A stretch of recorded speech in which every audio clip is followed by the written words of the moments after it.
Estamos ante la custodia procesional de la Catedral de Valencia. Esta custodia fue diseñada por Vicente Traver, que es el arquitecto, y Francisco Pajarón, que es el orfebre.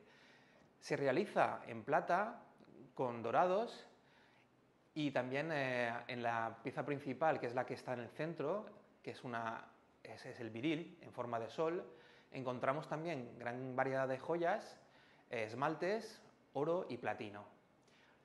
Esta custodia tiene forma de torre, de templete en forma de torre. Y en ella encontramos 159 figurillas de santos valencianos, apóstoles, personajes del Viejo y del Nuevo Testamento. La custodia pesa unos 600 kilos y está hecha para sacarla en procesión el día de la festividad del Santísimo Cuerpo y Sangre de Cristo, el Corpus Christi valenciano.